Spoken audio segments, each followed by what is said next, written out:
pra mim, vendas não é achismo. Pra mim, vendas é dado. Se eu não conseguir provar por A mais B que aquilo é possível, não é possível. Porque no final do ano, você vai ter, de novo, uma frustração de um resultado que não chegou e você nunca consegue explicar o porquê. E aí começa a ter aquele desespero de sempre achar que é o vendedor, que é o vendedor. Sim, precisamos desenvolver vendedor. Mas na maioria das vezes, o problema está na maquininha que projeta tudo aquilo. Na minha visão, assim, o choro, ele tá mostrando um problema que tá escondido.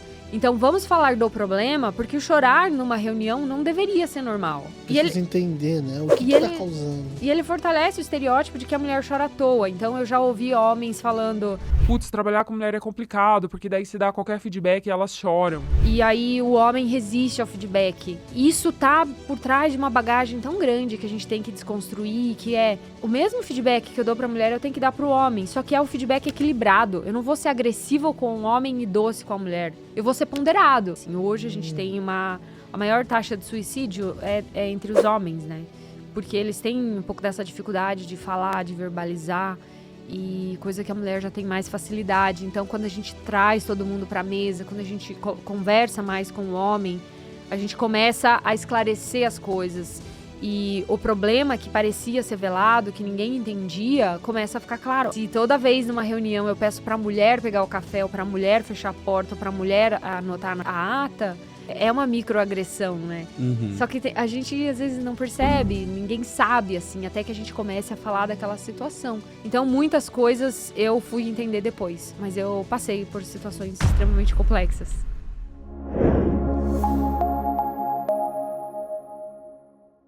Seja muito bem-vindo a mais um episódio da Dali para no Tomalho, um episódio de líderes executivos que dão porrada para não levar porrada no seu dia a dia. Toda segunda, 5 da manhã, a gente tá junto aqui. Hoje, tô com o Caio Wagner, meu sócio, junto comigo ali na LB Company. Muito obrigado, Lincoln, por estar aqui contigo. Acho que hoje a gente tem um podcast muito bacana, né? Uma pessoa que é especialista ali em revenue, IA, vendas, liderança feminina.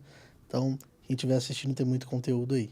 Boa, é isso. Hoje a gente tá com a Angelita Oliveira. Ela é uma líder de vendas do Brasil que lidera a comunidade Woman in Sales, né? Uma comunidade aí que ela estava contando aqui, um evento que ela fez esses dias.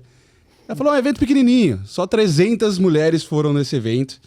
E ela é fundadora também da SalesSpring, que é uma empresa aí, uma tecnologia para comissão, metas, enfim. Ela pode falar um pouquinho mais. Resumindo o que o Caio já trouxe, ela é uma referência em liderança, vendas B2B. Angelita, obrigado por estar aqui com a gente hoje, ter aceitado o nosso convite e estar produzindo esse conteúdo aí para nossa comunidade. Eu que agradeço, gente. É um prazer estar aqui com vocês e estou super animada com a pauta. Então, espero que o público goste aqui do que a gente vai falar hoje. Com certeza. Sim. Dali. Primeira pergunta que a gente começa para todos os convidados é qual cadeira que você está ocupando hoje? Quais são os leões que você está matando no seu dia a dia? Sim. Nossa, são muitos leões, né? Eu acho que, como vocês, provavelmente, aqui também.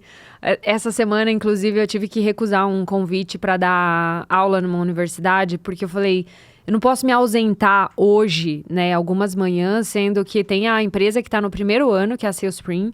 Então, eu tenho essa cadeira de fazer a empresa, né, o primeiro ano, tracionar, construir os primeiros cases e, enfim, crescer de uma maneira um pouco mais agressiva.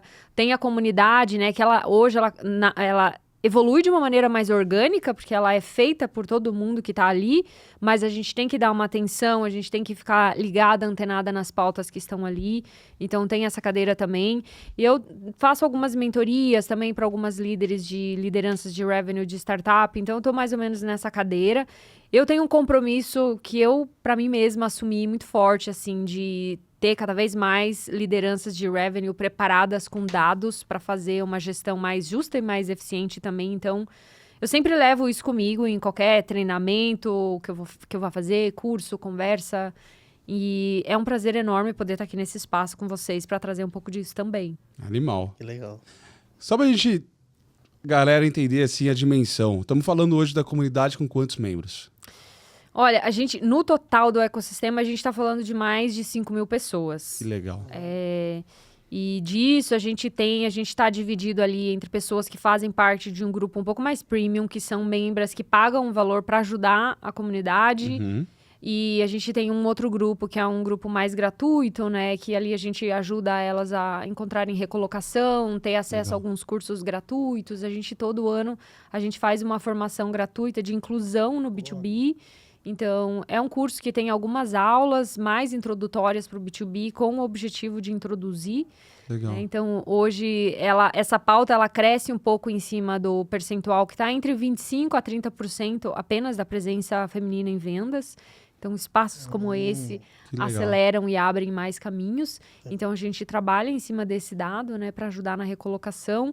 A gente tem empresas que apoiam o movimento. Então, o nosso evento, por exemplo, ele sempre é patrocinado por algumas empresas.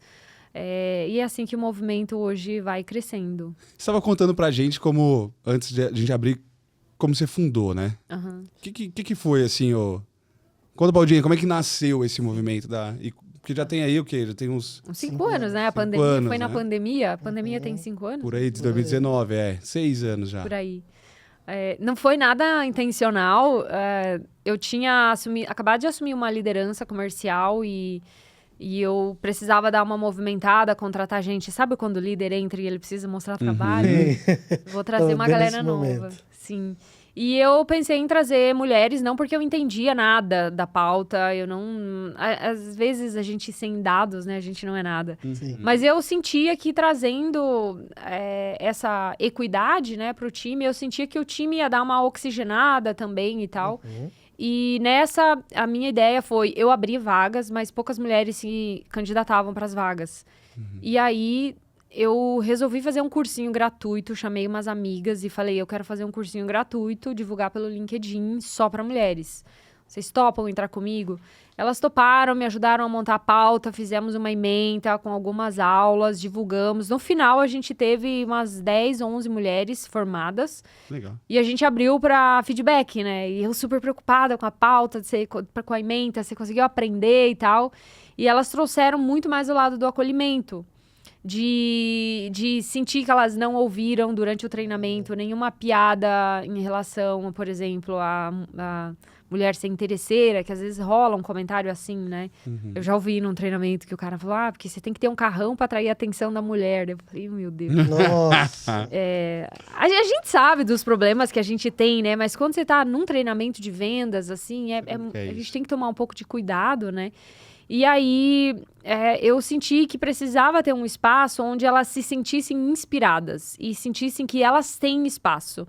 E aí que eu comecei a olhar para dados e entender, e a gente buscou muito dado fora, porque no Brasil a gente não tem muito dado, né? E a gente começou a trabalhar em cima desses dados, montar mais treinamentos sobre equidade, montar mais treinamento de vendas, abrir mais espaços para fazer meetup, trazer mulheres, referências para falar.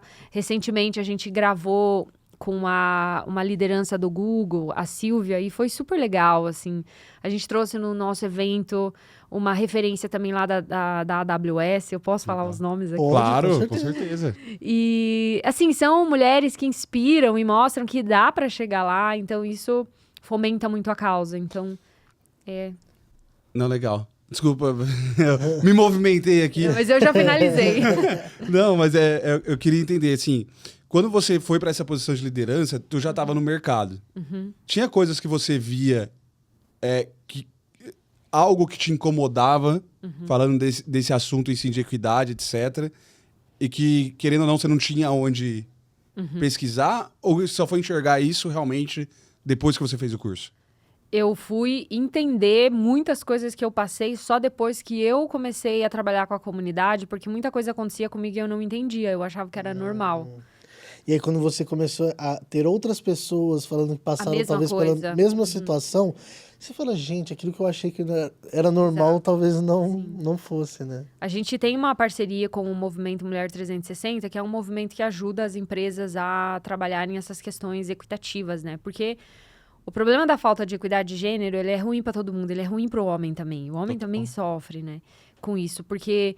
aí ele acaba não conseguindo desenvolver o entendimento do outro lado, né? E aí a gente parece que fica aquela coisa, tá cada um falando uma língua. E como a Margarete desse movimento, ela é uma pessoa que por mais de 20 anos estuda essa pauta há muito mais tempo do que eu. Então, ela é uma grande referência para mim. E ela dá treinamento de equidade para homens também, assim. Hoje a gente tem a maior taxa de suicídio é entre os homens, né? Porque eles têm um pouco dessa dificuldade de falar, de verbalizar, e coisa que a mulher já tem mais facilidade. Então, quando a gente traz todo mundo para a mesa, quando a gente conversa mais com o homem, a gente começa a esclarecer as coisas. E o problema que parecia ser velado, que ninguém entendia, começa a ficar claro. Ah, então se eu... Igual você usou o exemplo do café, né? Se toda vez numa reunião eu peço pra mulher pegar o café, ou pra mulher fechar a porta, ou pra mulher anotar a ata, é uma microagressão, né? Só que a gente às vezes não percebe, ninguém sabe, assim, até que a gente comece a falar daquela situação. Então, muitas coisas eu fui entender depois, mas eu passei por situações extremamente complexas. Dei uma volta gigante pra falar, mas é isso. Não, acho ótimo que você deu volta. Acho que você explicou, né? Tipo, é isso. Porque às vezes, assim, é o que a gente mencionou antes, né? Quando a gente fala de liderança executiva, cara, a gente tem uma falta de equidade que você trouxe. E aí a mulher naquele ambiente, ela não começa... Você até trouxe o ponto de não acreditar nela, né? Não acreditar que ela é capaz, não acreditar que ela vai subir de cargo, acreditar que, cara, pela liderança toda ser masculina, isso vai acabar puxando um outro homem. Se a gente fosse falar para os líderes, enfim, as empresas que estão nos escutando aqui, quais caixinhas eu teria que levar para dentro da minha organização para eu começar a trabalhar isso? Sim.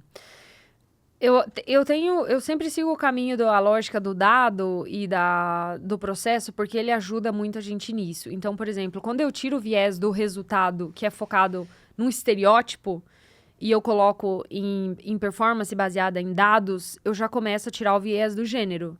Eu vou dar um exemplo para você, assim. Eu já passei por uma entrevista onde a pessoa que me entrevistou achou que eu não daria conta de liderar um time enterprise porque eu não era agressivo o suficiente. E porque vendas, ela tá muito associada a um perfil agressivo, né? E esse perfil agressivo, infelizmente, ele é muito associado ao homem. E foi aí que eu mergulhei muito a entender vendas e entender o dado, porque daí eu falo, mas não adianta você ter esse perfil se o que tá trazendo resultado é esse perfil que tá analisando o dado, que tá preenchendo bem o CRM. Então, quando eu foco nessas competências, é claro, eu tenho o lado da soft skill, né? Eu preciso ter uma pessoa que se comunica bem, que transmite verdade, que transmite confiança, que convence. Eu preciso desse perfil. Mas esse perfil, ele não tem que ser associado a um homem. Ou o perfil mais, que falam, né? Leve, ser o perfil associado à mulher, que chora à toa. Então, a gente tem que desmistificar um pouco isso, né? Essa desassociação, vamos falar assim. Desassociar. A gente teve, esse aqui é só um parêntese, tá? A gente teve uma pauta um outro dia na comunidade falando de... o chorar é normal, vamos normalizar. E, na minha visão, assim, o choro, ele tá mostrando um problema que tá escondido. Então, vamos falar do problema, porque o chorar numa reunião não deveria ser normal. Né? O que tá por não trás? é normal, mas... Exato. Precisa entender, né? O que tá causando. E ele fortalece o estereótipo de que a mulher chora à toa. Então, eu já ouvi homens falando... Putz, trabalhar com mulher é complicado, porque daí se dá qualquer feedback e elas choram. E aí o homem resiste ao feedback. E isso tá por trás de uma bagagem tão grande que a gente tem que desconstruir, que é...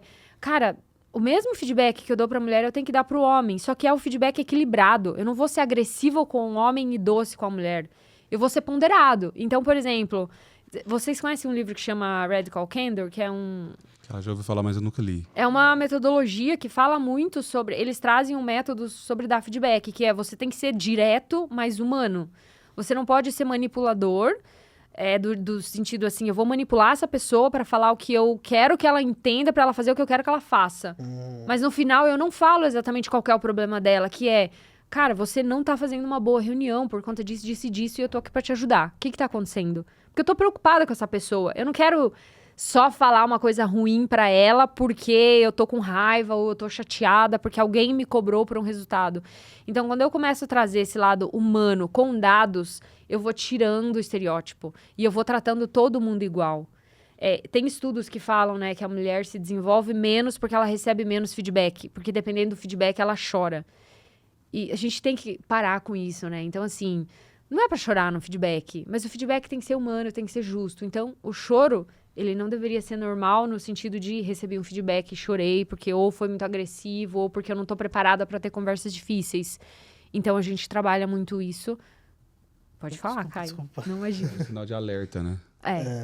É porque você estava trazendo, eu acho que o Lincoln falou dessas caixinhas para a gente de fato implementar. Você trouxe 2 pontos. Eu acho que tanto na questão da hora de eu selecionar a pessoa, de eu eliminar um pouco esse estereótipo e analisar dado para entender até se eu fosse selecionar a soft skill que dá resultado e não a que eu acho que vai dar resultado, porque muito disso vai estar atrelado a um preconceito e a um machismo que Perfeito. já vem sendo construído, né, culturalmente ali, que já está com a pessoa. O segundo ponto foi o que você trouxe agora, né? O ambiente, né? Cultura, etc. E tem mais algum ponto? Na verdade, assim, como que essa pessoa consegue identificar, esse homem consegue identificar, talvez, porque você trouxe o segundo ponto do feedback, né? Mas como que ele consegue, talvez, identificar que ele está agindo dessa forma, tanto na seleção quanto no feedback? Porque eu vejo que é o primeiro... O primeiro gatilho tem que vir dele para ele querer mudar, né? Então, se eu não estou vendo que eu estou selecionando a pessoa por um preconceito, e eu acho que eu não sou preconceituoso, para que eu vou querer, por exemplo, fazer um curso sobre... para eu entender sobre o machismo nas empresas se eu não estou vendo problema nisso? Você acha que tem como a gente trabalhar para conseguir primeiro identificar que há um problema? Sim, seria perfeito se todo mundo, por consciência, entendesse e falasse, eu acho que isso aqui não tá legal, mas não é assim que funciona na prática, né? Então, eu vejo um papel forte das empresas de trazer esses treinamentos, essas conversas, essas pautas para discutirem, para que daí as pessoas consigam entender, então isso aqui não é legal, isso aqui tá errado. E então esse é um ponto que eu vejo dentro da empresa, especialmente com a liderança, né? Então, a liderança, quando ela entende um modelo de gestão inclusivo, que é, eu não posso ter um jeito de liderar o homem e um jeito de liderar a mulher. Eu tenho que ter um jeito de liderar ser humano, que é justo, que é pautado em dado. Esse é mais um ponto que eu adiciono às caixinhas. O outro ponto, na contratação, minha visão, e aí ela é um pouco contraditória, porque tem gente que discorda, eu acho que tem que ter vaga exclusiva quando você tem um problema que você quer resolver, porque eu comentei com vocês mais cedo, às vezes a mulher não aplica para vaga, mesmo se ela tiver 70% dos requisitos, assim. Então, ela arrisca menos. E aí é um ponto que eu acho que homem e mulher, eles se complementam muito bem quando eles são colocados juntos. Mas sozinhos, a gente é fraco, assim. Então, eu acho que a gente é bom juntos. E o homem, ele arrisca mais e ele tem esse lado dele para ensinar para a mulher, que ela precisa de muito mais segurança para ela ir. E a mulher, ela, então, não aplica para vaga. E aí, quando eu abro uma vaga e dentro da empresa eu falo, essa vaga só vai ser fechada se for por mulher, aí eu começo a trazer a equidade. Só que daí, se essa mulher entra e ela percebe que no dia a dia, na cultura, ela não sente que é uma cultura inclusiva, ela sente que o feedback, a força para se desenvolver é muito mais para o homem e menos para ela não vai durar muito. Então, se eu trabalho trazendo essa pessoa, mas também dentro da minha cultura, tendo conversas com os meus times de líderes, né? Ensinando eles no dia a dia o que não é legal, o que é legal, o que é uma linguagem mais inclusiva, eu começo a resolver o problema. E ter metas internas também, né? De ter lideranças femininas em cargos estratégicos, chamar essa pessoa para a mesa. Então, às vezes, são pequenos gestos, né? Numa reunião, você percebe que a mulher está meio calada, puxar essa pessoa para falar, para dar a opinião dela. Se alguém corta ela na hora que ela está falando, dar esse espaço para ela. Então, tem ações, assim, que são... Daria pra gente ficar mais um tempinho aqui falando. Não, animal, cara. Tá sendo, acho que, sei lá, 17 minutos já tá sendo uma aula já. Bem, a gente tem que entender essas caixinhas e mudar a cultura, mas assim, tem, talvez, assim, se eu for falar 3, entre aspas, ou problemas que a galera traz esses tópicos dentro da comunidade, que você fala, cara, toda mulher que entra no mercado executivo vai sofrer isso, isso, isso. Tem alguma coisa assim? Tem, em vendas especialmente. Então, é muito comum. O comentário mais comum é a mulher na reunião se sentir assediada ou sentir que a fala dela não está sendo levada a sério por ela ser mulher, assim. Então, Então, eu vou dar um exemplo para vocês. A mulher, ela não chama para um jantar, se é com homem, para falar de negócios, porque isso vai ser confundido com um encontro. Mas acho que, assim, né, a gente entende o mercado corporativo e tem coisas que a gente realmente tem que ter um pouco de discernimento. Mas até no almoço, às vezes, a gente tem que tomar cuidado para a pessoa não confundir. Ou você tá numa reunião, às vezes você percebe, né, comentários que a gente ouve, tá? A pessoa já levou para um lado de uma cantada de me chamar para sair depois, assim. Sabe? Sempre virar uma coisinha assim. Esse é o mais comum. E tem um outro bastante comum que a maioria dos assédios geralmente são feitos por homens casados. Isso é um problema sério, assim, que a gente tem. E a gente vem trabalhando para trazer mais consciência. Mas esses são os mais comuns. Tem alguma... Aí eu vou dar um depoimento pessoal, né? Uhum. LB, a gente teve uma época que, cara, 80% do time era mulher. Uhum. E a gente nunca trabalhou isso, sempre foi empírico, não foi uma coisa orgânico. que a gente falou, foi orgânico, cara, porque nas entrevistas ali mandava melhor e a gente ia. E a gente teve um colaborador que começou a assediar essas mulheres, mas meio que sem a gente ver. E esse colaborador era de um cargo de confiança dentro da empresa, trouxe ele, enfim. E num certo momento, um certo dia, explodiu um áudio dele mandando pra mulher, meio que, cara, em palavras miúdas aqui pra gente resumir, larga seu marido e vamos ficar juntos. Como você acha que a gente marca isso? E aí ela mandou pra mim, eu tava em viagem nesse dia, ela mandou pra mim, na hora eu fiquei em choque, assim, né, o que eu faço? Aí eu liguei pra ela, falei, calma, a gente vai resolver e tal. E assim, minha atitude foi meio que conversar com todas as mulheres da empresa. E aí a gente começou a perceber que havia um padrão. Nossa. Esse padrão era tipo assim, ao invés de chamar ô gatinha, ou não sei o quê, sabe? Essas Nossa, coisinhas... Você tá linda hoje. São pequenas coisas. Como Que, você tá- assim, ó, e aí, desculpa interromper, mas assim, porque talvez no dia a dia eu via essas coisas, mas não conseguia relacionar com... Que poderia acontecer algo como aconteceu. E até que elas estavam se sentindo mal por isso estar sendo repetido, porque não chegava a ser talvez tão explícito. E aí, Foi uma brincadeira, né? essa linha tênue acabou sendo ultrapassada, mas a gente só percebeu quando a bomba estourou.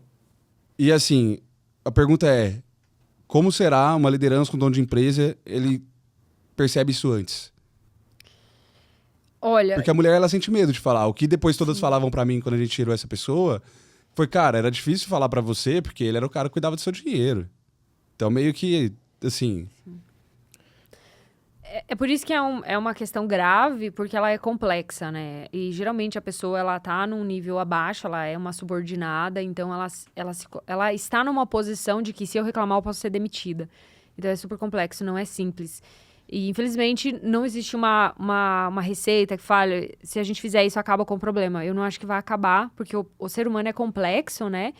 Mas eu acho que, falando, né, das políticas, então, se vocês trazem essa pauta para falar no dia a dia, abertamente, aqui é um ambiente Depois para que vocês aconteceu, a gente falarem. fez, né? Exato, porque daí, às vezes, a pessoa começa a perceber, então eu posso falar, então isso que tá acontecendo comigo é errado. Quando você começa a trazer isso publicamente, abertamente... Eu trabalhei numa empresa passada que... Eu vou dar um exemplo aqui só para ver como que os cargos mais altos na empresa refletem muito a cultura, né? E essa era uma empresa que trabalhava muito a questão da diversidade. E teve um dia que uma pessoa, né... ela se assumiu trans na empresa. Ela era uma pessoa que era considerada mulher e ela passou a ser considerada homem. E aí foi feito um comunicado pelo CEO da empresa. Ele falou, a partir de hoje, não é mais esse nome feminino, é esse nome masculino, então todo mundo vai se referir a essa pessoa no pronome masculino. Não tem burburinho. É isso, tá Top dado, down. assim, é cultura. E aí você vê isso sendo praticado. Agora, e aí imagina uma pessoa que tem uma ação, né, que é contra uma ação, por exemplo, homofóbica, uma postura homofóbica, ela já sabe que o CEO não vai aceitar. Então, eu acho que começa por ali, sabe? Então, as altas lideranças, se elas começam a trazer essa pauta, primeiro, que a pessoa que tem esse comportamento, ela já não vai se sentir muito incluída ali. Ela fala, putz, eu acho que aqui, que essa pessoa, ela não é do nada que ela vira assim. Ela já traz esse comportamento de outras empresas, né? Então, eu já vi altos executivos que tiveram postura, assim, muito parecida com essa, de assédio com várias mulheres, e depois foi demitido e foi contratado por uma outra super big tech, porque ninguém sabe do problema. Não, o currículo desse cara era lindo.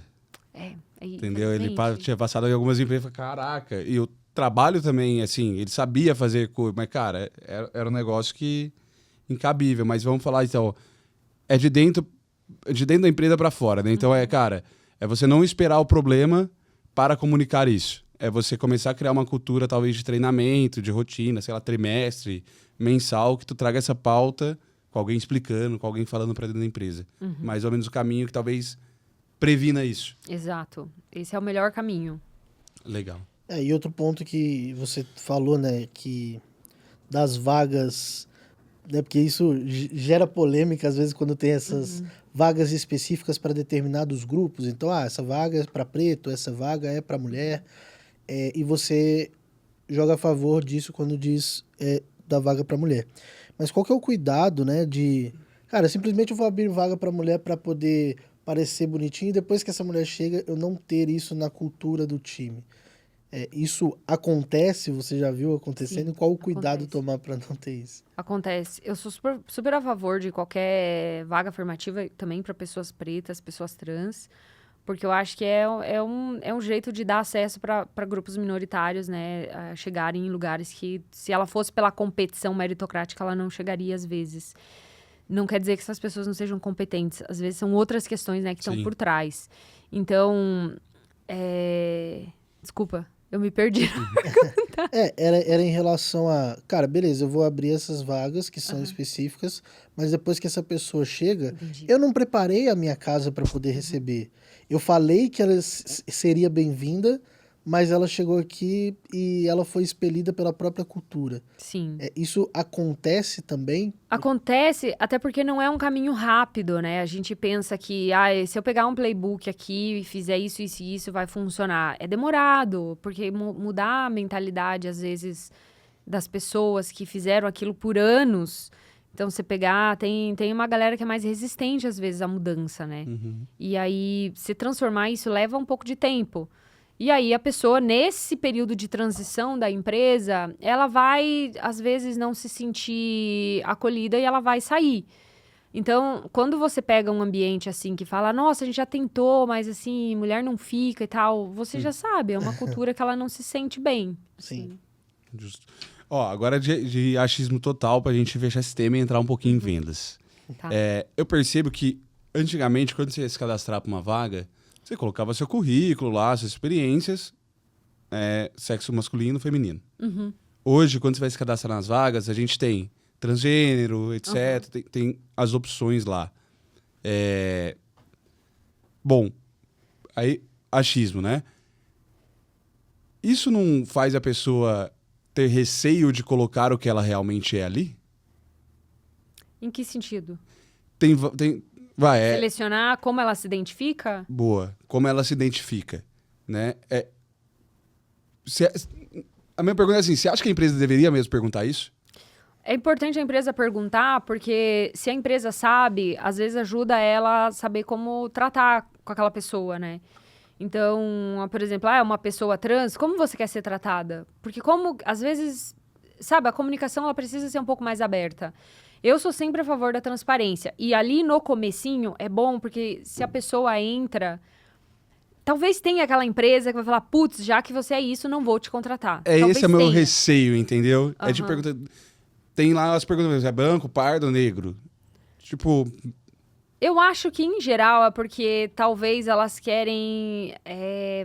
dentro da empresa, o RH, ele é cobrado, às vezes, por esse tipo de iniciativa, do tipo... Cara, não temos mulheres na liderança, não temos mulheres em vendas, não temos gente preta aqui na empresa, não temos pessoas com deficiência. Porque eles medem, especialmente as empresas que estão no Great Place to Work, elas precisam medir. Então, tem isso. E aí, quando você abre uma vaga, às vezes, ela está equilibrada com os objetivos do RH. Então, eu não vejo como um problema. É mais em questão de, igual você falou, de porcentagem Exato. dentro da companhia. Sim. Tá. Bom, vou perguntar?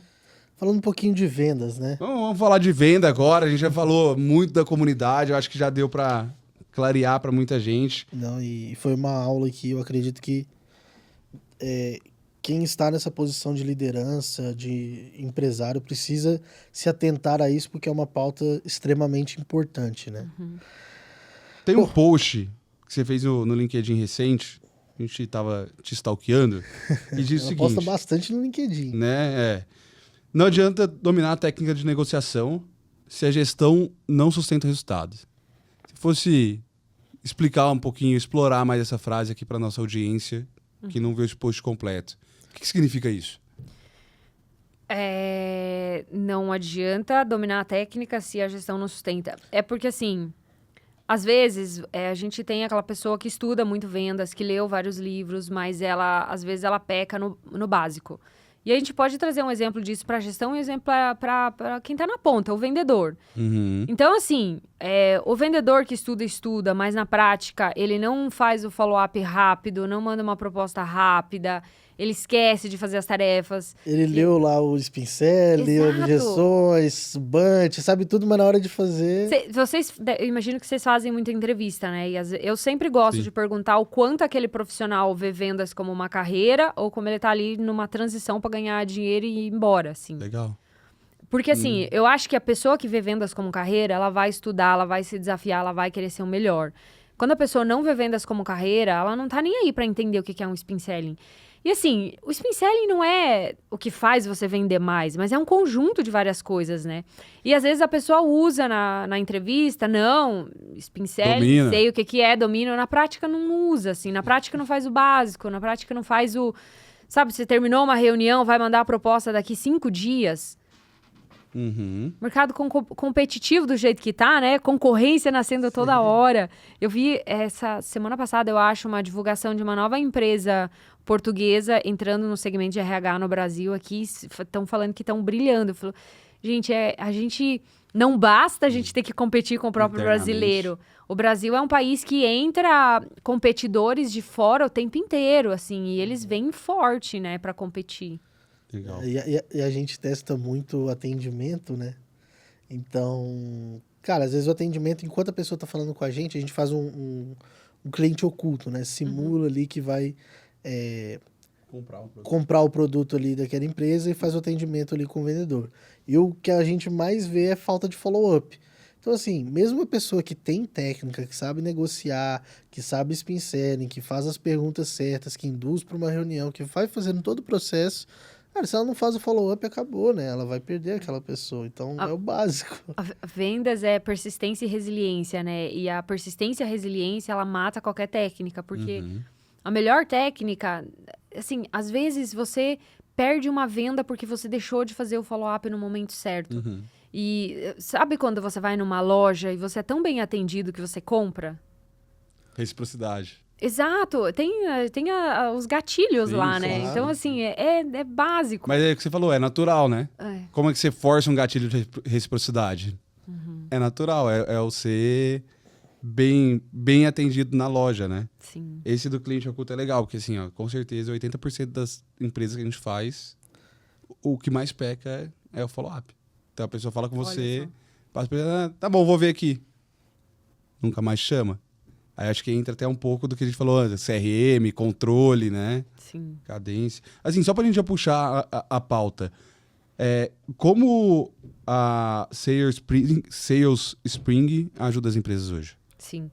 A gente se denomina uma plataforma para gestão de receita, então a gente ajuda na parte da automatização de meta e comissão e análise de performance. Então, não é só que a gente automatiza, então a gente entrega um método. Então, eu vou dar um exemplo aqui. Quando você está criando um modelo de meta, quando a empresa tem muito tempo e ela já tem a base histórica para fazer definição exata de meta por pessoa e tal, é mais fácil. Tá. Se é uma empresa que está começando uma estrutura, e eu acho que vocês pegam bastante isso também, né? Que vocês pegam empresa no começo ali, menores e tal. Vamos falar, 2 vendedores, faturamento ali, os primeiros faturamentos, regime tributário do Simples. Então, são empresas que quando você entrega um modelo mais pronto, ela ajuda muito. E aí, no nosso caso, então, a gente sempre fala, olha, a meta mensal de um vendedor, ela não tem que ser menor do que 4 vezes o salário dele, porque a gente tá falando, e eu tô falando isso mais no meu segmento, tá, gente? Legal. Eu não sei se no de vocês... Não, mas aí, só pra abrir, tecnologia... Tecnologia, em geral. Tá. Então, o que isso quer dizer? Se eu tenho um vendedor que ganha, vou dar um exemplo aqui bem baixo, tá? 5 mil. E a meta dele equivalente mensal é 5 mil, poxa, tá muito, muito baixo. Assim, ele tá mal se pagando. Porque, assim, toda a operação da empresa, ela existe para sustentar a venda, né? Basicamente. Sim. Então, se na venda eu não tô conseguindo olhar para essa matemática, eu não vou ter uma receita positiva no final. E aí a gente traz um pouco disso como metodologia para dentro da plataforma para garantir que o cliente está tomando a decisão acertada para definir meta e definir comissionamento. E aí, por exemplo, no comissionamento, né? Eu não preciso ter a mesma regra de comissão para todo mundo. E eu não preciso ter uma regra que me trava no sentido de como que eu trago outras ferramentas para fazer com que aquele vendedor venda mais ao longo do ano. Então, campanhas esporádicas. Teve um evento X, ou Black Friday, que é onde algumas empresas vendem bastante. Como é que eu crio uma campanha aqui esporádica para fazer com que as vendas aumentem nesse período? Eu posso criar uma campanha flexível, com um período de início e fim, sem impactar o meu modelo tradicional, se eu quiser. Tudo isso eu consigo fazer na plataforma. Legal. De maneira automatizada, né? Porque... o vai e vem de planilhas é o terror do gestor, né? Sim, e até pro vendedor fica ruim, né? Esse acompanhamento. Então, por exemplo, se eu for fazer um evento, né? Que a gente fazia bastante de ir para evento. A gente tinha o comissionamento daquele evento específico, que tinha as suas metas específicas. Mas era tudo em planilha. Aí, por exemplo, a plataforma ajuda nessa organização, nessa construção. Exato. E aí não só para vendas, mas para CS, para pré-vendas, porque legal. E aí eu acho que eu vou até dar um furozinho aqui, mas um spoilerzinho, Spoiler. mas quando a gente olha IA, a gente vê que a gente ainda tá muito míope, assim, né? Do tipo, IA para transcrever reunião, é incrível, mas ela não transforma, não traz grandes transformações. Agora, quando eu olho para ela aplicada na operação da gestão de receita, aí ela tem um poder gigante. Só que ela só vai ter um poder se eu integro o dado. Se eu tô com o meu dado, CS tem uma planilha, vendas tem outra planilha, pré-vendas tem outra planilha. Nada conversa. O marketing não consegue fazer ações direcionadas, o marketing não conhece a própria base, porque tá tudo segmentado. Aí o financeiro tem um outro controle. Então, na minha cabeça, quando a gente nasceu lá no comecinho do ano, era... se a gente garantir que a operação da gestão de receita tá integrada, eu vou fazer coisas incríveis com esse dado. Eu consigo prever muitas coisas para essa empresa. Eu consigo falar para o vendedor qual negócio ele tem que focar mais. Eu consigo falar para o gestor que segmento novo que, de repente, ele poderia estar olhando que ele não está olhando. Tem muitas empresas agora surfando a onda das bets, né? Então, se você tem uma IA por trás, ela identifica isso muito rápido. Sim. Né? A C-Spring nasceu com base em IA já. Ela já é IA Ela first. já nasce com IA, assim, ela... Daí, porque tem até... É porque eu esqueci o nome, mas tem aquele estudo...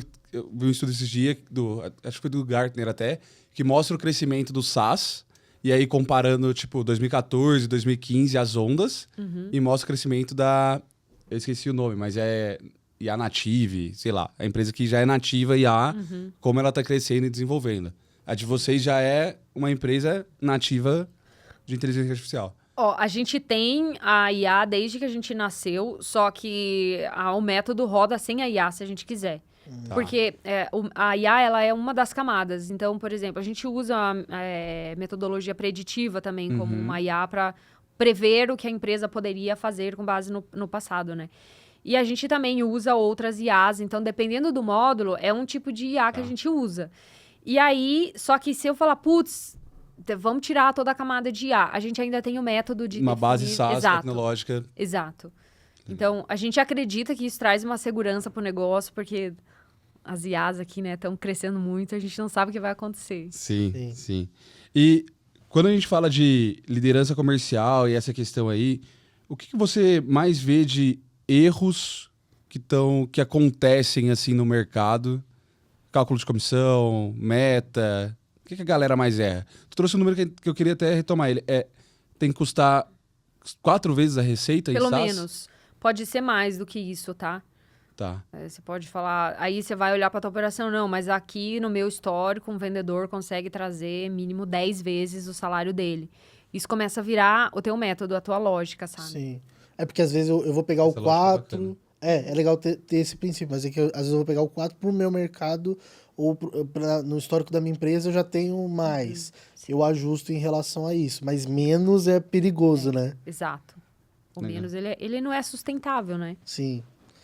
E em questão de planejamento, assim, né? A gente está no início do ano agora, e eu acredito que as empresas pecam muito nesse momento, porque talvez já era para ter começado a ter o planejamento no ano passado.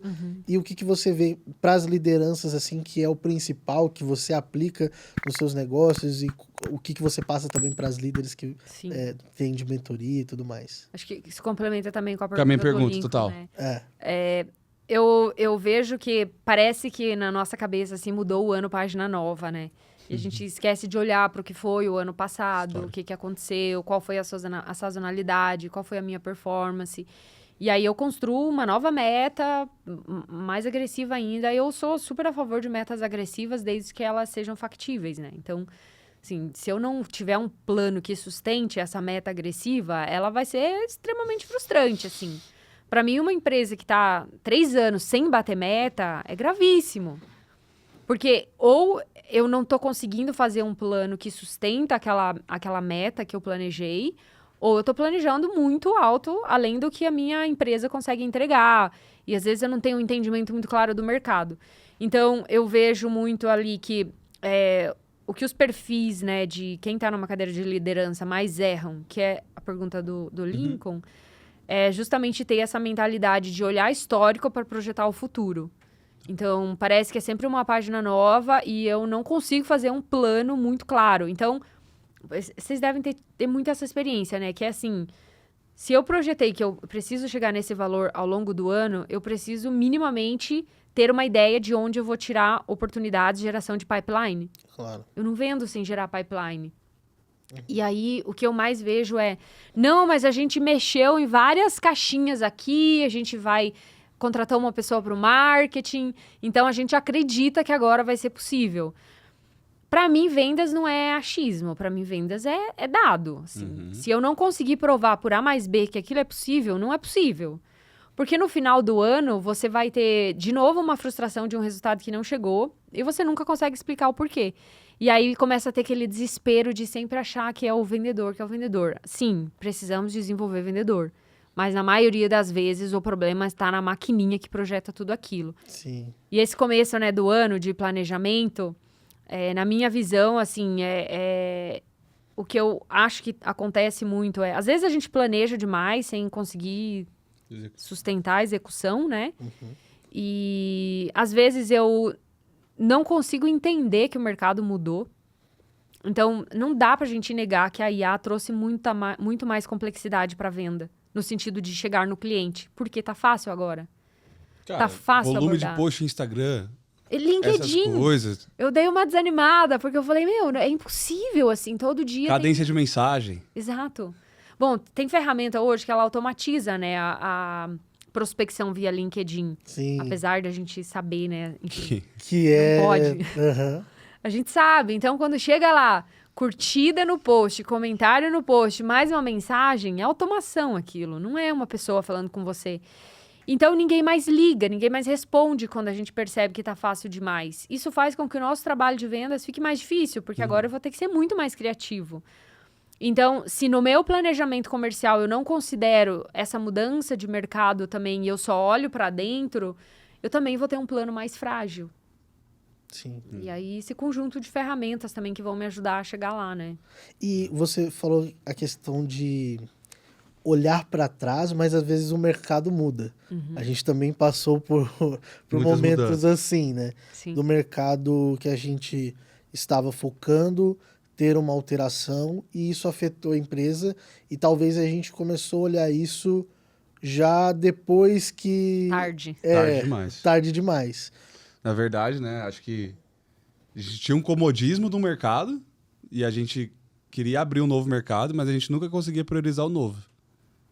Porque o mercado agora tá funcionando. Tava funcionando, Então exato. assim, para de tentar aqui, vamos bater a meta aqui que a gente sabe que esse mês vai.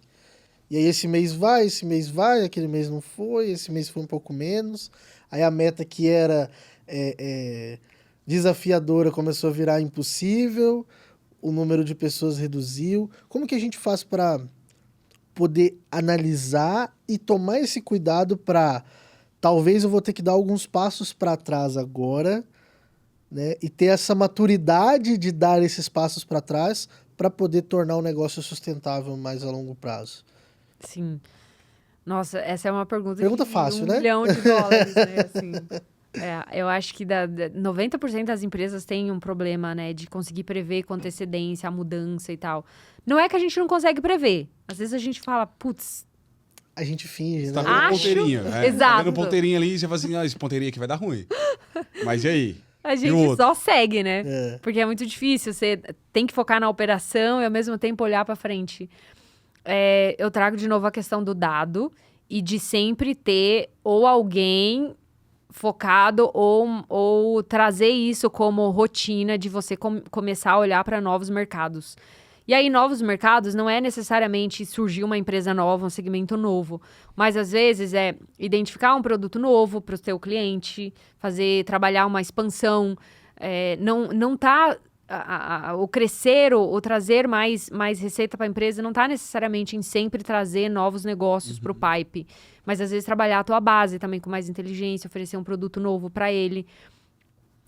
De repente, entender o que está sendo mais demandado também para lançar um produto novo para o mercado, criar novas linhas de receita. Eu acho que tem toda essa inteligência que ela, sem dado, ela não é possível. E muita sinergia com vendas, marketing. Eu sempre recomendo, assim, começou a ter um time de vendas ali que já está gerando bastante pipe, já traz uma pessoa de RevOps. Sabe? Focar, analisar a pipeline, analisar mercado, tentar entender um pouco do mercado, analisar concorrente é sempre bom, né? Pra ver o que tá sendo feito, que eu às vezes tô por fora. Mas é não desviar o olho e tem que olhar, né? Porque Sim. eu comparo muito essa virada de entender que o mercado mudou, às vezes, muito tarde, com o networking. Às vezes, as pessoas acham que o networking, ela só tem que focar quando ela tá precisando vender mais. E o networking... ele acontece quando você não tá precisando vender. Que você não tá desesperado, que você só tá construindo uma relação, ajudando alguém, convidando alguém para um podcast, às vezes sem nenhuma intenção clara naquele momento. Mas para mim, esse é o networking. Porque lá na frente, quando você precisar, você já tem a tua base, né? E às vezes a pessoa nunca se esforçou para ir tomar um café, para estar num evento, para abrir uma agenda com uma pessoa, só para, de repente, como que eu posso te ajudar, né? E aí, do nada, ela surge querendo vender mais por meio do networking. E no fundo, não é assim, né? Não funciona, né? Fica claro que eu tô aqui com interesse, né? Sim. Então eu preciso ter, de fato, ser interessante, né? De fato, talvez nesse momento que eu não estou precisando, é o momento que eu mais devo escutar, né? E ser relevante, né? Uhum. Acho que todo mundo sempre tem alguma coisa para acrescentar na mesa e... seja ajudando, de repente, a pessoa a preencher uma vaga que ela tem, assim. A gente sempre consegue apoiar de alguma forma. Sim. E vai chegar um momento que você ajudou tanta gente que tudo flui tão natural pra você, né? Total. Sim, é um pouco do gatilho da reciprocidade. E aí, assim, você já trabalhou em alguns times de venda, nessa experiência. Como fomentar os vendedores a fazer isso? A fazer esse network, a fazer esse... Olha, Você acha que vai mais de pessoa para pessoa ou você acha que a empresa pode também conseguir fomentar isso? eu sou super a favor de você criar métricas de networking. Legal. Então- Não vou falar disso. Assim, tem empresas que não estimulam o uso do LinkedIn e, às vezes, infelizmente, às vezes, se a pessoa tá usando muito o LinkedIn, a empresa fala, Fica falando, tá querendo procurando sair. emprego. Total. E, eu acho que você... Tá postando demais. Tá postando demais. O que Tá foi? postando Tá muito. querendo- Aham, atualizou o LinkedIn. Não, já virou isso. Começou, eu vi que você atualizou o LinkedIn lá. Exato. Vira pauta até das pessoas falando, né, entre si. Vira fofoca interna, né? fofoca Conversa com o interna. corredor. Ó, eu tenho um dado legal aqui. Eu fiz uma reunião ontem e a empresa trouxe que eles têm a operação de pré-vendas, né? Só que os vendedores usando o LinkedIn estão fazendo 80% da geração de demanda. Caraca. É porque, assim, às vezes, o vendedor, ele tem experiência de mercado, na maioria das vezes, né? Ele sabe do que ele tá falando, ele sabe como conectar, ele conhece a persona dele. Se ele começa a trabalhar a relevância dele no LinkedIn, fazer conteúdo, ele começa a se tornar mais visível para a pessoa que ele tá tentando converter. E agora imagina quando o BDR faz isso, né? É o BDR que faz uma cadência no LinkedIn, mas é o vendedor que precisa criar uma relação, porque é ele que vai fechar a venda. Então, se eu não estimulo o vendedor a estar no LinkedIn, fazer conteúdo no LinkedIn, eu tô frágil. Você tá criando a relação. Exato. E assim, a gente tem que parar de ser, às vezes, medíocre e achar que, se eu ajudar o vendedor a ter uma presença digital, daqui a pouco ele arruma outro emprego. Talvez sim. Paciência, o mercado funciona assim. Mas é preferível que você tenha uma pessoa que esteja no seu maior potencial ali e saia dali contando uma boa história e fala, foi nessa empresa que eu aprendi a usar o LinkedIn. Que faz parte, o mercado tá aí, a gente perde, ganha. De novo, eu tô ajudando aquela pessoa que talvez ela esteja em outro negócio dali pra frente, que ali na frente vai te ajudar também, né? E já faz uma relação com as pessoas do mercado também, né? Sim, e o legal também disso que você falou, né? De como é que eu estimulo, eu acho que tem que ser uma responsabilidade. Você falou até do network mensurado, né? Mensurado. Isso, legal. Então, por exemplo, assim, tem empresas que a maior receita dela vem de expansão e não de novos negócios, né? Então, eu entro pequeno, eu trago um cliente que entrou pequeno e eu cresço na expansão. Lá dentro. Então, para isso, eu tenho que também adicionar métricas de relacionamento na minha carteira. Levar o cliente para tomar um café, para almoçar, fazer Mas eu metrifico o café, eu metrifico os pontos de os contato. encontros, os contatos. Assim, eu começo no básico, no simples. Sim. Marcou um café? Marquei um café lá no CRM. E aí eu vou fazendo acompanhamento disso. E eu posso colocar isso, adicionar isso como um acelerador de gatilho de meta, por exemplo. Certo. Então, a tua meta vai ser uma composição entre expandir a tua carteira em 10%, manter a carteira que você já tem, mas fazer essa e essa atividade. Então, dá para trabalhar isso também. E o que mais que eu ia trazer de sugestão aqui? É que, assim, o networking, ele requer investir dinheiro, nem todo mundo quer investir, né? Nem todo mundo entende o poder e o valor. Desculpa te interromper, mas porque a gente tem um projeto ainda, né? Que ele tá MVP, que eu gostaria de construir. Eu tenho o livro As 7 Leis do Vendedor de Sucesso, eu gostaria de construir um livro Almoço Executivo. E a ideia é almoçando com líderes, já que eu tenho o podcast, eu já bato esse papo, eu quero ir almoçando com pessoas e no final fazer com os da IA, claro, né? E coletando essas informações e fazendo posts no LinkedIn. E no final do ano poder soltar um livro com todos esses posts do LinkedIn. Legal. Um orçamento por baixo disso é 5 pau no mês. São os almoços. São minhas viagens, almoço, não sei o quê, não sei o que lá. Mora em Floripa, vai falar com as pessoas aqui em São Paulo, então já tem a Mas é viagem só pra trazer... um contexto. É tangibilizar isso que exemplo. tu tava falando. Te interrompi e falei um monte. Sim. Tem custo, né? Mas tem que fazer. É que assim, se a empresa ela tem um ticket médio baixo, do tipo, cada venda minha é R$2.000, não, a estratégia é inbound, né? Uhum. Agora, eu vendo para um ticket médio alto, empresas relevantes, logos relevantes, eu vou ter que investir. Né? Vou ter que fazer um relacionamento mais personalizado. Se LinkedIn é o meu canal, o meu vendedor tem que estar lá. Dá para eu criar, junto com o time de vendas, um calendário de posts, trazer o marketing para perto, ajudar o marketing a trazer, de repente, seleção de conteúdos que fazem mais sentido para aquele mercado, para aquela persona. Então, assim, tem infinitas coisas que dá para fazer, mas tem que estar na rotina, né? Em contato. Sim. Não, é muito legal falar a importância disso, né? Eu não sei de vocês, mas da minha experiência, assim, de cada 10 pessoas num time, vai ter uma ou duas que fazem LinkedIn. Total. Eu acho um desperdício tão grande de uma rede que hoje tem sido a principal, né, pro B2B. E quando a gente vai pro, vamos falar assim, entre aspas, o Brasil de verdade, o interior, né? Que querendo ou não, pra LB, é onde está a nossa maior carteira. Então, minha carteira maior não tá aqui. Aqui tá onde talvez eu queira entrar. Com empresas maiores, mais estruturadas, mudar um pouco o segmento que a gente atua. Cara, as pessoas nem têm LinkedIn. Então, realmente, assim, é um mundo que quem sabe usar, explorar, virar top voice, etc., cara, consegue crescer mais a carreira, né? Consegue ter visibilidade e consegue fechar mais negócio, né? Sim. Eu acho total que... O não ter LinkedIn é uma oportunidade grande aí. Nossa. Ajudar essa galera a ter um trabalho de construir imagem no LinkedIn é Total. legal. Total. Sim. Bem, a gente tá quase nos minutos finais, mas eu quero ainda puxar com você. O que tu vê de tendência aí na área de vendas B2B para esse ano? É IA de novo? Nossa, eu acho que vocês estão cansados de ouvir sobre IA, Não, né? cara, porque 2025 eu acho que foi massivo, né? Foi acho massivo. que foi o ano da Todo mundo falando explosão de IA. disso e a gente até ficou, cara, será que a gente tem que comunicar mais que tem IA no nosso processo? Porque assim, eu achei muito legal que você trouxe o seu software, que a IA é uma das camadas, vive sem ela. Sim, E eu acho que as coisas deveriam funcionar assim. sim. Pô, a IA potencializa, mas, cara, dá pra viver sem ela.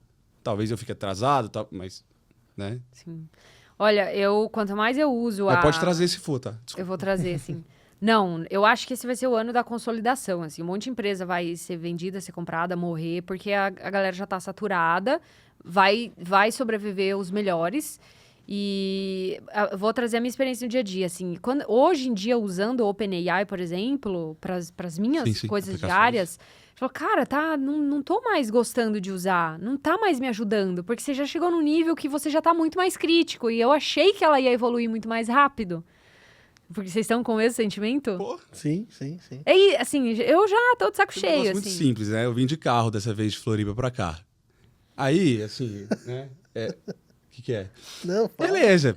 Tô com o carro e, cara, não ando tão devagar. Eu vim de madrugada, enfim. Aí, de repente, tô vendo a temperatura do óleo do carro. Cara, mas eu tô achando que tá alta. Mandei na IA, cara. Tá alta? Pare agora, não sei o que lá. Eu falei, fudeu, né, Caio? Caraca. Beleza, cheguei aqui em São Paulo, consegui chegar, levei no mecânico. O mecânico passou, falou, não, cara, tá normal. Não, mas a temperatura aqui... Não, cara, aí tava tipo assim, 111 tava. Cara, esse aí pode chegar até 140. Mas o GPT já tava como? Né? OpenAI, vai né? morrer, meu Deus, Então, assim, aí eu já comecei a... Por isso que a hora que você falou, a gente se olhou aqui, que foi um assunto que aconteceu muito recente. Aham. Não, eu tô cansada já, assim, também. Eu acho que, pelo jeito, a gente tá indo pra mesma linha, assim. Acho que as pessoas já estão meio cansadas de serem impactadas por IA, de falar IA, e elas já estão vendo que a IA não é tudo isso. É aquilo, né, assim... a gente falou sobre eventos que a gente participou fora nesse ano. Eu participei do Web Summit em Lisboa, e teve uma amiga que foi a Gabi, né, que foi no Slush lá e tal. Agora em janeiro, não foi que ela foi? Foi ano Teve passado, não foi? Ah, então foi final do Foi ano passado. Final do ano. Final do ano novembro, passado, eu acho. foi. E aí a gente tava falando, né, sobre como outros lugares, eles olham muito mais pra IA com hardware. E aqui a gente fica muito no software, que no final do dia não muda tanto a nossa vida no dia a dia, assim. E aí eu, por exemplo, na rua, assim, eu falo, cara, a IA poderia estar sendo usada para coletar o lixo, né? Assim, eu acho que Falta ainda esse entendimento de como realmente a IA muda as nossas vidas. Então, a IA vai roubar meu emprego? Meu, no mundo corporativo, ainda não, assim. Acho que a gente tá longe de chegar lá. Então, não sei se vocês lembram de uma matéria que falava sobre o SaaS vai morrer em alguns anos e tal. Sim. Eu acho que a gente tá indo para um caminho onde a IA vai facilitar criar muitos processos. Já estamos nesse caminho. Ela facilita muito, mas ela não é tudo. Ela é só uma camada, né? Então, você ainda precisa do ser humano fazendo aquele diferencial. O follow-up, por exemplo. A gente ainda compra de pessoas. A gente não quer falar com a IA. A gente não quer comprar da IA. Você falou do próprio LinkedIn. Quando você começa a receber todas as empresas fazendo, então ali por dia começam a disparar. Você já vê que tudo é mensagem automática. Você começa a falar, cara, não vou responder. O canal começa a não funcionar mais, porque tá todo mundo utilizando de uma forma tão genérica Sim. que fica claro aquilo ali, né? Então, eu acho que é mais um exemplo de como, nossa, isso aqui vai automatizar as mensagens. Tá, você tá pensando nisso, você mais a torcida do Flamengo. Exato. Tá todo mundo fazendo a mesma coisa. E aí, quando tá todo mundo igual, a gente criou um problema, né? Porque agora automatizou tanto que ficou cansativo. Sim. Eu fiz um post outro dia sobre o LinkedIn, que era assim... Hoje em dia, a gente já sabe que tá fácil criar conteúdo. Você treinou a tua IA e você vai lá, cria um conteúdo... A gente já sabe que é assim. Sim. Isso faz com que a gente não ligue mais para alguns conteúdos no LinkedIn. E eu fiquei falando, será que agora uma plataforma que é muito focada em conteúdo, ela vai ter que se reinventar e de repente tentar olhar mais para uma construção de networking num outro sentido? Uhum. Porque eles também vão, eu acho que ter que olhar para isso, assim, né? Claro. As empresas estão passando por uma dificuldade muito grande de chegar no seu cliente final. Não é só uma coisa nossa. Você fala, meu Deus, o mercado tá saturado, não tá dando. Porque tá todo mundo passando pelo mesmo, assim. É Acho muita que o movimento das metas também tá muito fora. Por exemplo, quando você vai... Eu vou voltar... na verdade, eu vou contar a conversa que eu tive com um conhecido que é o Colette. Né? O Colette foi da Rockchat, algumas empresas de tecnologia e tal. Ele faz a parte da... esqueci o nome da consultoria de vendas, que é de fora. Enfim, que ele falou assim, cara, o que eu tô percebendo no mercado é que... Winning by Design. O que eu tô percebendo no mercado é que as empresas estão pedindo muito, os líderes não estão conseguindo entregar esse muito, e acaba que, quando você está dentro de uma empresa e não está conseguindo entregar, tu vai procurar vaga. Ou tu já saiu e está no mercado procurando vaga. E quando a gente vê as vagas de LinkedIn hoje, as candidaturas são meio bizarros os números. Uma vaga, sei lá, Red, não sei onde, sei lá, mais de 300 candidaturas. Mais de... Você vê esse movimento das empresas talvez colocarem metas no momento que, cara, não... Tá meio que impossível de alcançar essas metas. Eu acho que sempre teve a reclamação de que a meta tá muito alta e a gente nunca vai sair disso, né? Justo. Você nunca vai ter um time de vendas falando, nossa, essa meta é factível. Não vai ter. Se tiver, tá errado. Eu acho que tem uma transformação de mercado que é trazer... Por exemplo, esse modelinho, né, do Receita Previsível, que funcionou por muito tempo... Assim, botar o SDR e o BDR para prospectar tomador de decisão. Concordo contigo. Pensar na cesteirinha. Saturado. Assim, então, por exemplo, esse dado que eu falei do vendedor trabalhando no LinkedIn trouxe mais oportunidade que o time de pré-vendas que está focado nisso. Por quê? Porque você tem que ser mais relevante, você tem que fugir dos scripts da IA, porque todo mundo já sabe. Então, você tem que dar mais a cara. Tem aqueles estudos lá de Founder-led Growth também, que é o Founder se posicionar também. Que é onde essa consultoria está se posicionando, a Winning. Que eu acho interessante, porque é assim, você vai ter que se reinventar. Sim. A meta, ela vai ser agressiva, mas os líderes vão ter que se reinventar. E assim, eu não sei de qual camada também de liderança a gente tá falando, mas se é uma camada ali, CRO, diretor de vendas, essa pessoa tem que estar antenada, né? E às vezes, assim, a gente sempre teve uma rotatividade esse profissional grande tem que em mudar. vendas. Ele tem que mudar a cabeça dele, né? E Então, talvez a gente tá passando por uma transição, e quando você tá na transição, talvez não fique tão claro o que está acontecendo, né? Você vai vendo os movimentos enquanto eles estão rolando, Sim. né? É porque, desculpa interromper, mas você falou da questão do conteúdo, dele ir pra comunidade. Cara, o YouTube, ele tá agora com a parte de comunidade ali, que canais maiores ali conseguem já dentro dele, as pessoas que seguem aquele canal começam a fazer publicações na comunidade daquele canal. Exato. Então, se eu for no canal do Primo Rico, no canal do G4, tem uma comunidade do G4 com pessoas que são que acompanham aquele canal, que elas fazem postagens na comunidade daquele canal em específico. Então, olha como é que ela tá fazendo. Ela tá pegando o produtor de conteúdo, tá trazendo ele muito mais como alguém que tem uma comunidade e tá fazendo com, cara, engaje essas pessoas na sua comunidade. Porque é óbvio que no final das contas vai ser muito mais fácil para ele vender para o cliente final ali dele a publicidade para uma comunidade, né, que de fato está engajada. Sim. Então é um movimento que você falou que eu já relacionei. Cara, o YouTube tá fazendo isso, o Google tá olhando para isso, né? E vou dar um exemplo aqui, né? Vocês fazem um podcast que não é um trabalho muito simples. E ainda assim, vender não é tão simples. Agora, imagine para quem não tá fazendo.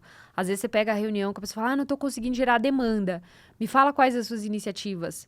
Tá fazendo algum podcast? Tá participando de alguma comunidade, evento? Não. Mas é o que nós, LB Company, estamos mais sofrendo do meio do ano passado para cá. A geração de pipe nossa. A geração de pipe nossa hoje, ela tá muito mais na unha. Então, é o que você falou do conceito. Eu já tive 6 pré-vendas batendo na porta e falando, cara, vamos fazer reunião? E a galera atendia a fazer reunião. Hoje a galera... E a gente formou uma geração de vendedores com base no Receita Previsível, que foi uma problemática, assim, que é... como é que você quer que eu bata a meta se não tem um BDR gerando oportunidade? Desde quando que um vendedor não tem que ser responsável por também gerar oportunidade, assim, sabe? Eu acho isso... Eu entendo que você precisa ter uma estrutura de geração de demanda. Mas quem disse que tem que ser um BDR? Às vezes pode ser um hunter que vai lá e abre porta e você conecta o hunter com account manager, não sei. Podcast. Tem que repensar, exato. Que usa o podcast para abrir oportunidades. Eu acho que tem que repensar, sabe? A gente tá tentando fazer às vezes do mesmo jeito. A primeira coisa que eu já vi que deu ruim para esse ano é essa estrutura. Assim, o vendedor tem que parar de achar que ele não tem que gerar oportunidade. Talvez ele possa ter uma equipe ali de inteligência comercial que vai ajudar ele a fazer uma Bate lista. tal porta. Exato, uma lista mais qualificada, mais personalizada. Então, por exemplo, desistiu da empresa falando com uma pessoa só. Desistiu da empresa em 2 tentativas. Então, acho que tem coisas ali que dá pra gente ir fazendo, mas tem que parar de achar que vendedor não tem que ir pra linha de frente. Sim. E você vê isso para as lideranças também. Com esse conceito de LED Founder Growth. Founders né? Led Growth. Eu acho que o líder, ele tem que, em vendas, eu vou dar o exemplo, tá? Ele tem que estar sempre de olho ali no mercado do vendedor, ajudando, por exemplo, tô com dificuldade nesse mercado aqui. Vamos organizar um webinar, vamos chamar 3, 4 executivos aqui, vamos pegar uns clientes, vamos montar um relatório, um e-book. Ele tem que estar junto. Você acredita nesse tipo de conteúdo ainda? Esse conteúdo Poxa. online, webinar e tal? Eu acredito, porque assim, o tomador de decisão, ele gosta de aparecer, certo? Certo. Porque ele é um líder. O líder, ele gosta da estrelinha também. Tem muita coisa Exato. envolvida. Assim, sendo bem honesto. Sim. Então, assim, você convida pra... a gente queria te convidar pra falar num webinar, pra falar num podcast. A pessoa vai se sentir valorizada. Ela vai compartilhar aquele conteúdo depois. Ela vai criar um sentimento, associar um sentimento muito positivo, assim. É porque a gente sente que a audiência disso abaixou muito, sabe? Talvez a audiência disso abaixou, mas a pessoa que é convidada, ela Continua. Ainda fazendo. gosta. considera muito, assim.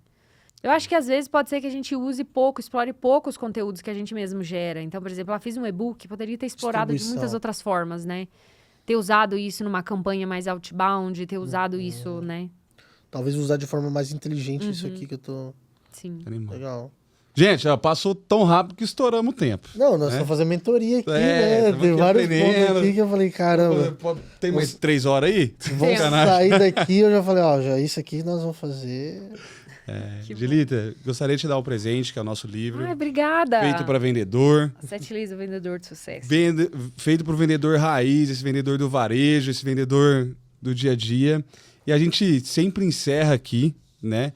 Eu vou fazer, deixa eu só fazer o momento dali para não tomar. Aqui, tem um momento dali para não tomar, desculpa. normalmente a gente vai indo assim, né, perguntando um pouco mais da explicação. Aqui eu vou fazer mais um bate-bola, jogo rápido, igual da Marília Gabriela. Tá bom. Então não precisa explicar tanto, pode explicar com uma frase, mas é basicamente selecionar entre um e outro. Tá. Né? Então, momento dali para não tomar. Planejar melhor ou sustentar a execução ao longo do ano? Sustentar a execução. Mais importante, o planejamento.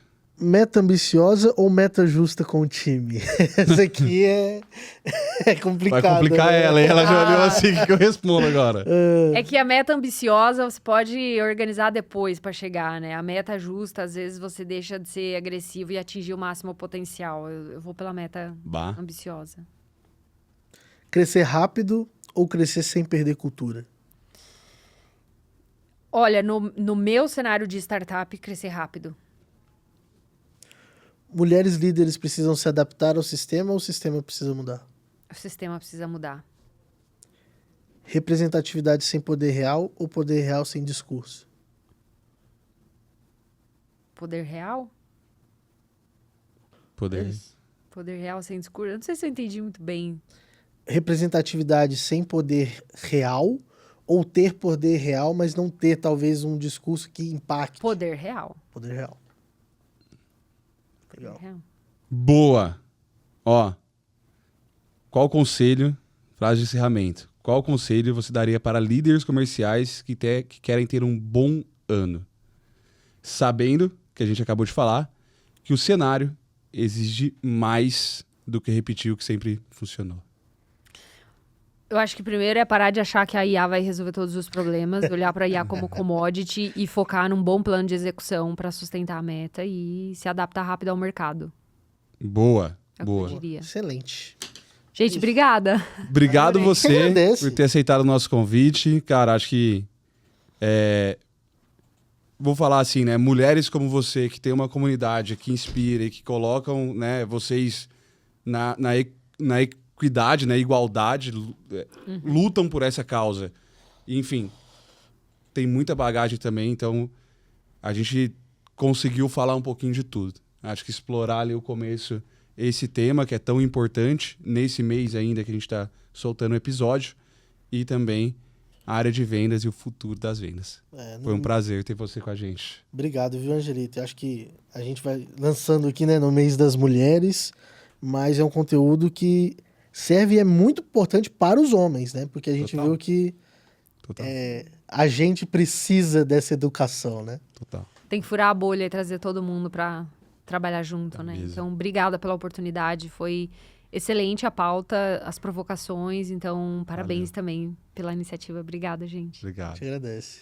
Bem, esse foi mais um Dali para não Tomare. Já deixa seu like aí, compartilha o vídeo. E segunda que vem, 5 da manhã, estamos aqui de novo. Até o próximo episódio. Valeu! Ali!